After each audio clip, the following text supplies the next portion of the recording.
أعوذ بالله من الشيطان الرجيم بسم الله الرحمن الرحيم الحمد لله رب العالمين والصلاة والسلام على أشرف الأنبياء والمرسلين سيدنا محمد وعلى آله وصحبه أجمعين قال رب اشرح لي صدري ويسر لي أمري واحلل عقدة من لساني يفقهوا قولي اللهم يسر ولا تعسر Allahumma yassir wa la tu'assir. Tuan-tuan, puan-puan, teman-teman, jemaah yang dimuliakan sekalian, Assalamualaikum warahmatullahi ta'ala wabarakatuh. Semoga dengan Ramadan pada hari ini menambahkan lagi sifat taqwa di dalam diri kita, menambahkan lagi semangat kita melakukan amal soleh, bahkan menambahkan lagi sifat kita untuk melaksanakan rahmah-rahmah kepada makhluk-makhluk yang lain, insya-Allah. Tuan-tuan sekalian, insya-Allah pada minggu ini kita akan sambung dengan pengajian kita tentang pemakanan. Apakah kesan-kesan isu-isu semasa yang ada dalam topik pemakanan kita? Jika kita lihat pada minggu lepas, saya dah kongsikan sedikit sebanyak tentang food industry. Dan kita dah kongsikan juga tentang sikap konsumerisme ataupun sikap kita dalam menilai makanan-makanan yang ada. Yang mana sikap kita pada zaman sekarang ini berbeza dengan sikap orang-orang yang terdahulu sebelum kita. Bahkan kita dapat nampak dengan peningkatan konsumerisme yang ada di dalam masyarakat kita ataupun masyarakat dunia secara umumnya, memberikan impak yang besar kepada keadaan-keadaan dunia ini, insya-Allah. Justru itu tuan-tuan yang dimuliakan sekalian, pada minggu lepas saya memberitahu bahawasanya antara sikap kita dalam kita hendak nak menilai ataupun dalam kita berhadapan dengan isu pemakanan ini, hendaklah kita bersikap sederhana. Kita ambil apa yang telah dianjurkan oleh baginda Rasulullah sallallahu alaihi wasallam, yang mana penuhkan makan perut kita dengan makanan yang kita perlukan sahaja.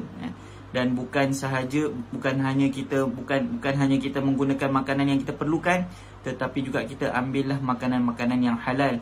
Sebab makanan yang halal itu sentiasa memberikan faedah-faedah, khasiat-khasiat, bukan sahaja untuk badan kita, tetapi untuk roh kita dan juga untuk khasiat kita dalam berdoa kepada Allah Subhanahu Wa Taala, agar terus doa kita itu diterima Allah Subhanahu Wa Taala.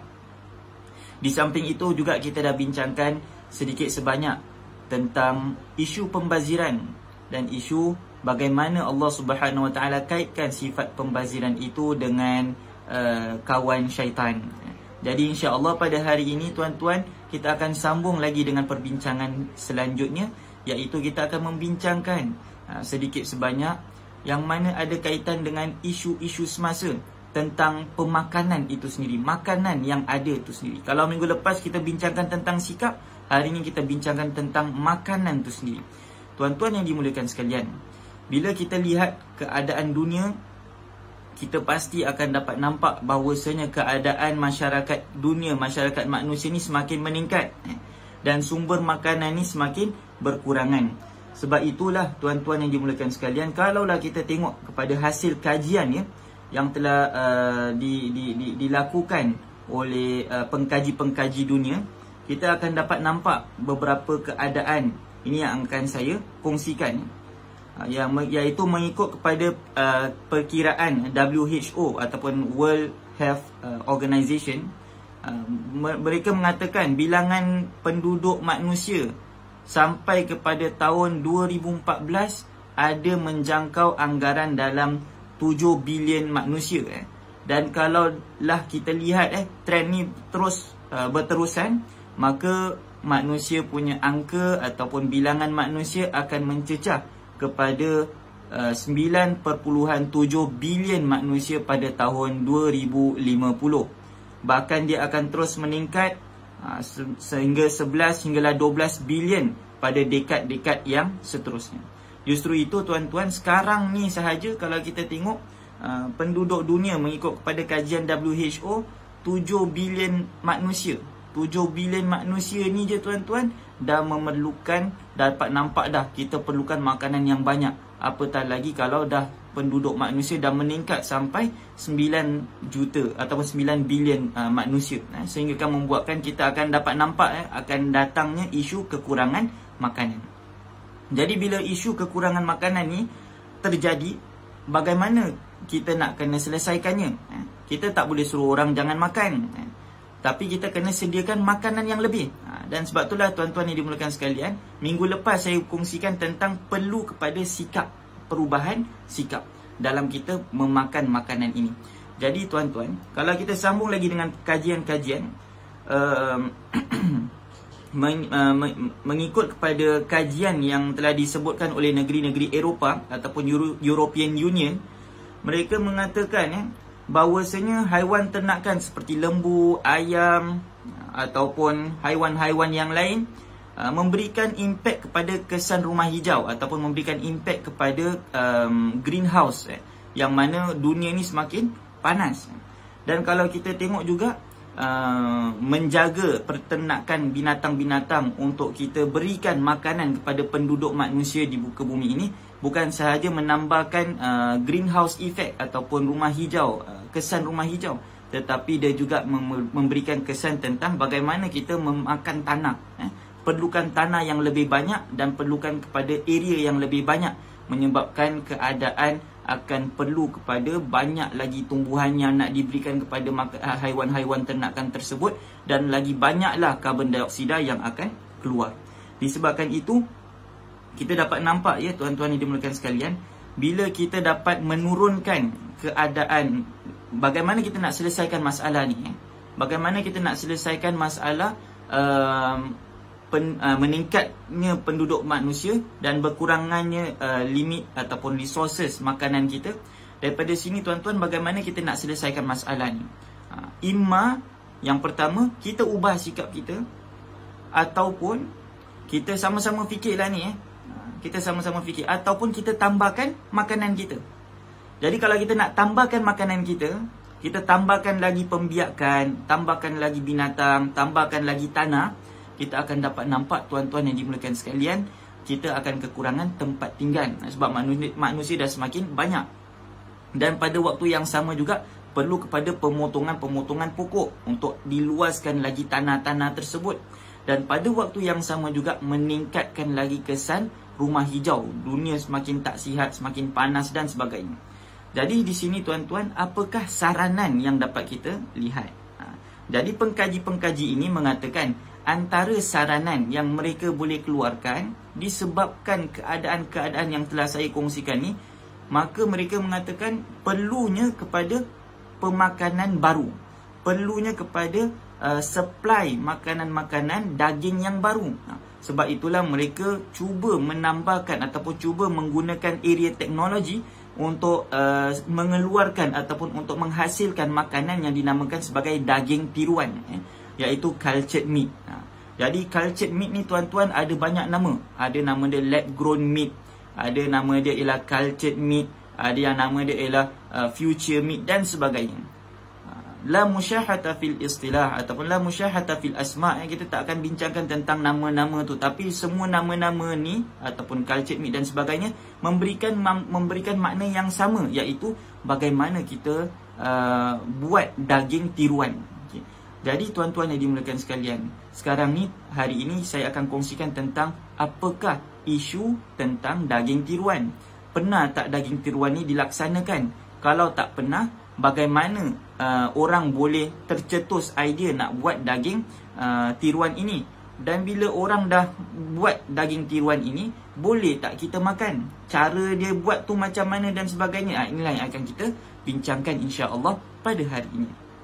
Jadi topik ini ada kaitan dengan genetik ataupun genetically modified food. Mereka ubahkan keadaan yang ada dekat dalam pemakanan tersebut. Tuan-tuan yang dimuliakan sekalian, sebelum kita nak meletakkan pandangan Islam, lebih baiklah kita memahami dulu tentang apakah yang dimaksudkan dengan cultured meat. Kita dah tahu dah kenapa perlu kepada cultured meat. Kenapa pengkaji-pengkaji ni nak cari huraian, sampaikan mereka kasih huraian tu adalah berbentuk seperti daging tiruan. Sekarang ni tuan-tuan yang dimuliakan sekalian, yang pertama sekali, cultured meat ni adalah daging ataupun hasil daging yang terhasil daripada persemayam antara stem cell yang ada pada diri binatang tersebut. Okay. Stem cell ni adalah sel induk yang mana dikeluarkan daripada daging binatang tersebut. Saya kasih contoh paling mudah lah.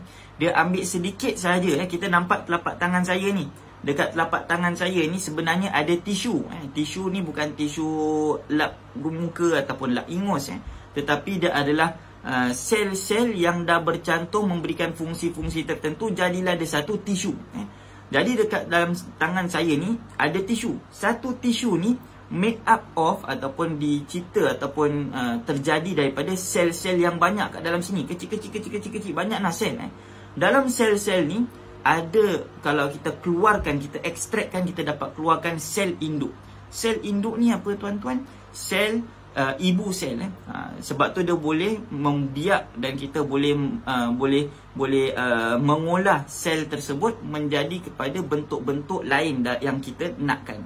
Daripada sel tangan ni kita keluarkan sel induk dia. Daripada sel induk dia kita cultivate, kita cuba letak macam-macam dekat dalam laboratory dan sebagainya, sampaikan menghasilkan anggota badan lain ataupun tisu-tisu lain. Di sini tuan-tuan yang dimuliakan sekalian, ini yang dimaksudkan dengan stem cell. Jadi daging tiruan ni dia bermula daripada mengambil stem cell ni. Dia ambil daripada bahan stem cell ataupun sel-sel tiruan tersebut ataupun sel-sel induk tersebut, dan kemudian mereka bersemayam. Mereka letakkan dekat satu bekas yang dah dibersihkan dan tak ada kuman. Dia letakkan dekat dalam bekas tersebut. Kemudian dia akan letak keadaan-keadaan ataupun dinamakan juga sebagai cultured medium. Dekat situ dia akan letak nutrition, dia akan letak amino acid, dia akan letak glukos dan sebagainya, untuk membuatkan daging tersebut ni berinteraksi dengan bahan-bahan tersebut, menyebabkan mereka ni boleh menjadi satu bentuk yang rapat. Sampaikan bila mereka letak dekat dalam bioreactor pula tuan-tuan. Bioreactor ni apa? Bioreactor ni adalah satu mesin yang mempercepatkan lagi pertumbuhan sel yang ada. Okay. Jadi kalau kita tengoklah, kita anggap dalam pemikiran kita, sel induk ni macam plastisin lah. Macam plastisin. Kita dah ubah-ubah, ulah dia, dah jadi macam bentuk tangan. Contoh ada bentuk macam tangan. Jadi nak keraskan dia, nak kuatkan dia macam mana dan sebagainya, kena masuk dalam keadaan satu ataupun satu mesin, dan mesin tersebut yang akan menguatkan lagi plastisin tersebut. Tapi ni beza dengan keadaan stem cell. Ini saya mudahkan dalam pemahaman ataupun perkataan kita. Sedikit sebanyak kita boleh faham lah. Jadi tuan-tuan yang dimuliakan sekalian, bila stem cell tersebut telah melalui fasa cultured medium, dan kemudian pada waktu itu kita akan dapat nampak mereka akan diletakkan dekat dalam bioreactor. Bioreactor ni satu alat yang memperbanyakkan lagi sel-sel yang terkeluar daripada sel kecil tersebut. Sel ni berkembang lah, dia buat sel tu lagi berkembang, sampaikan bila dah melalui perkembangan yang banyak, maka mereka akan dapat nampak keadaan daging tersebut akan jadi seperti daging yang ataupun seperti paste yang warna pink. Paste yang warna pink ni sama macam keadaan lah, ataupun sama seperti macam sos gitu, tapi dia warna pink.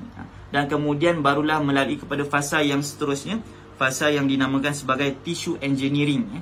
Maka mereka akan letakkan scaffolding dekat atas daging tersebut, dan kemudian mereka mengukuhkan lagi sel-sel yang kat dalam daging tersebut untuk jadikan dia jadi bentuk seperti bentuk-bentuk daging cincang, jadikan dia bentuk seperti bentuk daging-daging ketulan-ketulan yang dipotong dan sebagainya. Ini adalah dimaksudkan dengan cultured meat. Tuan-tuan yang dimuliakan sekalian, bila kita lihat tentang perkara ini, kita akan dapat nampak bahawasanya keadaan manusia ni begitu canggih, yang mana mereka mengkaji menghasilkan perkara-perkara baru dalam tujuan yang baik untuk selamatkan keadaan dunia, untuk memberikan makanan yang cukup untuk penduduk dunia yang akan datang yang semakin ramai. Di sebalik tujuan yang murni tersebut, perlu juga kita perhatikan dan kita melihat juga tentang implikasi daripada keadaan stem ataupun daripada keadaan cultured meat ini. Justru itu tuan-tuan yang dimuliakan sekalian, kita cakap tentang cultured meat dulu. Jadi kalau kita tengok pada sejarah cultured meat ni, sebenarnya antara orang yang pertama yang mengeluarkan cetusan idea ini adalah seorang yang bernama Winston Churchill. Kita kenal ya Winston Churchill siapa? Dan kita pun dapat tahu juga selain daripada Winston Churchill, ada juga orang-orang lain yang pernah keluarkan idea-idea tersebut.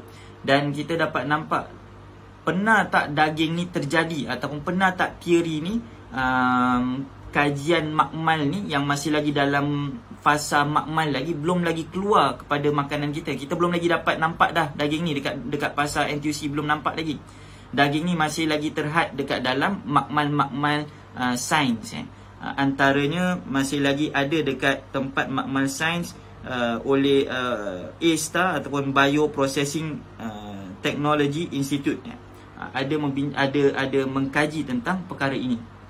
Dan pada waktu yang sama juga tuan-tuan yang dimuliakan sekalian, perkara ni dalam keadaan dia dekat dalam laboratory ni tuan-tuan, walaupun dia dekat dalam laboratory, tetapi pernah juga keadaan daging ni dah disiapkan, dah masak, dah cuba eksperimen dan sebagainya, jadi dah betul-betul daging tersebut. Bila dah jadi daging tersebut, maka tahun tersebut ialah pada tahun 2013 mereka memakan daging tersebut. Dan pada ketika itu kalau kita lihat tuan-tuan yang dimuliakan sekalian, daging yang tercipta tu warna dia warna putih, tapi mereka meletakkan colouring sampaikan menjadikan dia seperti warna daging yang warna merah lah. Dan kemudian bila mereka rasa, mereka makan, mereka nampak inilah daging yang paling mirip dengan daging betul. Sebab daging yang selain daripada daging tiruan yang dihasilkan daripada stem cell ni, ada juga daging-daging yang ditiru daripada pokok-pokok, yang mana pokok-pokok ni dia keluar, dia olah, dia campur dan sebagainya, jadi bentuk macam daging, tapi daging tu daripada pokok. Bila orang tu makan, rasa macam rasa daging, tapi sebenarnya dia adalah daging terhasil daripada pokok. Tuan-tuan yang dimuliakan sekalian, sebelum kita pergi lebih lanjut, mungkin kita akan terfikir, kenapa banyak-banyak barang yang nak ditiru makanan, kenapa nak kena tiru daging juga? Kenapa tak nak tiru pokok ke, tak nak tiru benda lain? Kenapa nak tiru daging juga? Kerana penduduk manusia akan memerlukan protein yang banyak. Sekarang ni je 25% manusia ataupun 25% daripada keadaan manusia satu dunia ni memerlukan daging. Maknanya 25% itulah daging ni diperlukan. Jadi kalau kita cuma dapat mengeluarkan berapa sahaja daging, maka dia akan memberikan kesan impak yang besar lah kepada keadaan masyarakat dunia yang akan datang. Justru itu tuan-tuan yang dimuliakan sekalian, bila kita dah tengok tentang penciptaan daging stem cell ni, yang mana saya ringkaskan dalam keadaan yang paling ringkas sekali, sebenarnya dia ada banyak. Ada teknik scaffolding, ada teknik yang dinamakan juga sebagai teknik self-organizing, ada juga teknik yang telah diperkenalkan oleh Dr. Geber Forgex pada tahun 2011 tentang bagaimana percantuman antara bilion-bilion sel otot, sel lemak, sel darah dan sebagainya. Percantuman perkara tersebut menyebabkan keluarnya daging yang ada. Jadi di sini kita dapat nampak ada bermacam-macam bentuk stem cell ataupun bermacam-macam bentuk daging tiruan. Daging tiruan yang pertama bentuk dia mungkin daripada sel induk. Daging tiruan yang kedua mungkin daripada scaffolding dan sebagainya. Daging yang tiruan ni boleh daripada percantuman antara darah, otot, lemak dan sebagainya. Jadi di sini tuan-tuan yang dimuliakan sekalian, persoalan dia, kalaulah katakan daging tu dah betul-betul jadi daging, orang makan, orang tengok daging tu okey, nutritionist pun tengok okey, dan kemudian mereka cuba memperketatkan lagi cara bagaimana nak mempermudahkan lagi penghasilan daging tersebut. Okay. Kalau kita nak tahu ya tuan-tuan, penghasilan daging ni bukannya murah, tetapi penghasilan daging ni mahal sangat-sangat. Okay. Kalau kita tengok dalam Straits Times yang telah ditulis pada pada tarikh 27 Mac 2019, Straits Times mengatakan bahawasanya kerajaan Singapura ataupun kerajaan Singapura akan memberikan peruntukan dalam 144 million dolar untuk menghasilkan perkara ini. Dan juga mereka melihat bahawasanya daging ni adalah antara daging possible daging yang akan ada dekat negeri Singapura mulai daripada 2030 onwards. Wallahu a'lam bissawab, ni masih lagi dalam planning. Tetapi kalau kita nak tengok kenapa mereka nak mempermudahkan lagi penghasilan daging culture ni? Sebab pertama, daging culture ni mahal tuan-tuan. Pertama sekali dikeluarkan 1 kilo ni dah nak cecah dalam 500 ribu Singapore dollar untuk 1 kilo daging je. Lepas tu terus dengan teknologi dah semakin baik, dah semakin perbaiki dan sebagainya, tu pada tahun 2013. Pada tahun 2017 pula, maka kita dapat nampak pengurangan harga tersebut disebabkan terdapatnya teknologi-teknologi yang semakin canggih. Jadi dah tak perlu menggunakan atau mengeluarkan hasil duit yang banyak untuk mendapatkan daging tersebut. Dan pada waktu yang paling recent sekali, harga dia berapa tuan-tuan? Untuk satu patty tu adalah $11. Satu patty ni satu daging burger lah. Satu daging burger tu anggaran dalam $11. Mahal ya tuan-tuan yang dimuliakan sekalian. Ini adalah antara bagaimana mereka melihat nak mempermudahkan lagi. Kenapa? Sebab mahal. Okay. Yang kedua, kenapa mereka nak mempermudahkan lagi penghasilan daging ni? Tak cukup dengan apa yang ada, dah dapat dah jadi dah daging ni. Kenapa tak terus pergi pasaran? Sebab mahal sangat. Kemudian yang kedua, macam mana nak pergi kat pasaran kalau belum lagi ada regulatory, belum lagi ada orang yang betul-betul check, belum lagi confirm, masih lagi dalam kajian. Tak tahu daging ni masih mengikut kajian dah kata dah safe dah untuk kita makan. Tapi kalaulah katakan mereka masih lagi nak memperteruskan kajian-kajian ini untuk tengok dari sudut bagaimana nak memudahkan lagi penghasilan tersebut. Sebab penghasilan tersebut ni dia berdasarkan kepada culture media yang mahal. Culture media ni apa? Inilah yang saya cakap tadi untuk saya mudahkan. Ialah sos yang dia letak dekat tempat stem cell tersebut ataupun sel induk untuk menjadikan, untuk membiarkan dia jadi daging. Jadi culture media ni lah yang mengambil mengambil kos yang tinggi. Sebab mereka hanya dapat mengeluarkan culture media ini daripada farmasi ataupun daripada bahan-bahan kedoktoran, yang mana mereka kena keluarkan grade yang tinggi untuk menjaga keselamatan daging yang akan terhasil tu. Ini membuatkan kos dia semakin tinggi. Jadi antara steps yang dilakukan oleh seorang doktor yang bernama Kelvin Ng, mereka berkata imma kita dapatkan food grading yang dah nak dekat sama dengan culture media ni, ataupun kita ambil daripada bahan pokok-pokok ataupun bahan-bahan yang ada ni, kita keluarkan yang mana bahan tersebut yang bila kita keluarkan tu boleh jadi seperti boleh jadi culture media yang lebih murah daripada culture media yang kita kena ambil daripada jalan kedoktoran ini. Jadi tuan-tuan yang dimuliakan sekalian, di sini kita dapat nampak sedikit sebanyak tentang bahawasanya ilmu ataupun bahawasanya pendapatan manusia terhadap daging yang culture ni, daging masa akan datang ni, pada waktu yang sama juga sedang berterusan, sedang berkembang, insya-Allah. Jadi tuan-tuan yang dimuliakan sekalian, apa permasalahan di sini? Permasalahan dia di sini ialah penghasilan daging tersebut adakah dia halal untuk kita makan. Okay. Sedangkan Allah Subhanahu Wa Taala seringkali memperingatkan kita untuk memakan makanan yang halal. Ya ayyuhallazina amanu kulu min thayyibati ma razaqnakum washkuru lillahi in kuntum iyyahu ta'budun. Wahai orang-orang beriman, makanlah kamu dengan barang-barang yang halal daripada mana apa yang telah kami kurniakan kepada kamu, agar kamu sentiasa dapat bersyukur dan beribadat kepada Allah Subhanahu Wa Taala. Jadi justru itu pemakanan halal ni penting sangat. Jadi kita nak tahulah sedikit sebanyak culture meat ni halal ke tak halal. Jadi di sini bila kita tengok tentang pengkaji-pengkaji yang pernah melakukan perkara ini, Mereka mengatakan bahawasanya bila kita lihat dari sudut persemayam antara sel induk dengan sel-sel yang lain, menyebabkan mengeluarkan satu bentuk embrio, yang mana ni ada ataupun bukan embrio, ada satu formation dekat sini, ada satu tisu dekat sini. Dia adalah seperti sama formation dia ataupun penciptaan dia tu dan nak dekat sama dengan penciptaan janin. Sebab tu mereka mengkiaskan perkara ini dengan pengkiasan janin. Mereka mengatakan, boleh tak kita makan janin yang ada dekat dalam perut kambing ataupun perut unta tersebut?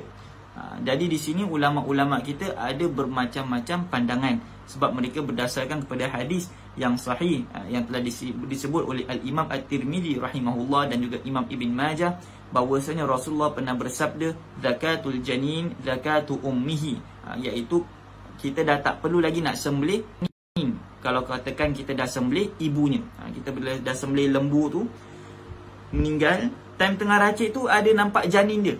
Janin dia pun dah mati. Janin yang dah mati tu masih lagi halal untuk kita makan, berdasarkan kepada hadis ini. Sembelih ibu dia dan menunjukkan tentang halalnya janin tersebut. Nah, tuan-tuan yang dimuliakan sekalian, bila kita tengok tentang keadaan ini, ulama-ulama ada dua pandangan. Kalau mereka mengatakan janin ataupun mereka mengatakan daging tiruan ni, proses dia kan kena cantumkan antara sel-sel dan sebagainya, samalah macam martabat seorang janin ataupun satu benih yang dinamakan sebagai benih janin. Mereka bila katakan perkara tersebut, ada dua pandangan ulama. Yang pertama, mereka mengatakan janin ni kita sebenarnya tak boleh makan. Tak boleh makan janin tersebut. Ada yang mengatakan boleh kita makan janin tersebut. Jadi yang mengatakan tak boleh makan janin tersebut, bila mereka berhujahkan dengan beberapa keadaan. Mereka mengatakan kalaulah janin tersebut masih lagi belum lagi nampak bentuk, masih lagi dalam keadaan segumpal darah, ataupun masih lagi dekat dalam Allahumma salli ala sayyidina Muhammad nutfah, di sini kita dapat nampak perkara tersebut masih lagi dalam keadaan haram, sebab dia dah sama macam martabat darah. Ini adalah pandangan ulama yang pertama. Pandangan ulama yang kedua mengatakan selagi mana dia dah jadi bentuk janin, imma dekat mana-mana fasa pun dia boleh makan juga. Kita boleh memakannya, masih lagi halal. Ini adalah antara pandangan-pandangan ulama-ulama Syafi'iyah. Kita boleh nampak dalam pandangan Imam Al-Mawardi, Al-Imam Asy-Syarbini dan sebagainya. Dan juga ada pandangan daripada Imam Hambali, contohnya yang telah ditulis oleh Imam Ibn Qudamah, Al-Bahuti dan sebagainya. Tetapi tuan-tuan yang dimuliakan sekalian, persoalannya di sini ialah kalaulah daging tiruan ni, katakan daging tiruan ni diambil daripada sel-sel tersebut saja. Kan kita tahu daging tiruan ni, nak jadi daging tiruan kena ada tiga cara. Ima dia ambil daripada darah, daripada sel-sel yang berbentuk dia seperti darah, daging dan sebagainya, kemudian dia cantum-cantum dan kemudian jadilah seperti daging tiruan. Ataupun mereka menggunakan cultivate stem cell yang ada dekat dalam bioreactor tersebut sampai menjadikan dia seperti keadaan daging yang betul. Di sini tuan-tuan yang dimuliakan sekalian, ulama-ulama mengatakan kalaulah sel-sel tersebut diambil daripada bentuk daging ataupun daripada bentuk stem cell daripada binatang-binatang ini, dikultivate, diletakkan dalam bioreactor, kemudian dia membiak jadi daging betul-betul, pada ketika itu ulama-ulama semua bersepakat bahawasanya daging itu adalah daging yang suci, boleh kita makan, sebab dia punya dah berubah bentuk dia, dia dah bukan darah lagi, dia dah cantum, dia dah jadi daging. Jadi sepakat ulama mengatakan boleh kita makan daging tersebut, sebab dia dah berubah bentuk dia, fizikal dia dah bukan darah lagi. Jadi sekarang ni tuan-tuan yang dimuliakan sekalian, janganlah kita terus cakap boleh kita makan, sebab kita kena ingat juga bahawasanya ada sebuah hadis yang datang daripada baginda Rasulullah sallallahu alaihi wasallam, yang mana Rasul pernah bersabda, ma quti'a min hayyin fahuwa mayyitun, apa yang terputus daripada binatang yang hidup maka dia adalah haram, dia adalah seperti bangkai. Contoh, kalau kita nampak kambing tengah jalan, kemudian kita pijak ekor dia putus, ekor yang putus tu tak boleh makan, dah jadi bangkai, berdasarkan kepada hadis yang warid, yang sahih daripada baginda Rasulullah sallallahu alaihi wasallam. Jadi tuan-tuan yang dimuliakan sekalian, dengan pengamatan ini kita dapat nampak bahawasanya cultured meat ni dibolehkan kita makan dengan syarat kalaulah dia diambil daripada binatang yang dah disembelih. Kalau binatang tu dah disembelih, benih dia tu kita ambil, kita tiru, kita clone, kita modify, kita masukkan dalam bioreactor, kita letak culture media dan sebagainya, dia dah jadi daging yang halal juga. Jadi kalau gitu culture meat kita kena tahu first kali mestilah datang daripada sembelihan binatang yang halal, dan caranya pun betul halal. Yang kedua ialah dengan kita melaksanakan ataupun dengan kita melihat kepada culture medium yang digunakan tu. Adakah culture medium yang digunakan itu tidak memberikan kesan negatif, tidak memberikan kemudaratan dan sebagainya, maka bolehlah kita ambil daging culture meat. Jadi tuan-tuan yang dimuliakan sekalian, inilah dia antara kesan-kesan yang berlaku kalaulah kita tak menjaga sikap kita. Jadi hukum ni bukannya disebabkan kerana hukum tu, tetapi hukum Allah Subhanahu Wa Taala sebenarnya untuk menjaga sikap kita. Jadi dalam kita nak melihat tentang pemakanan, kita kena lihat juga tentang sikap kita terhadap makanan.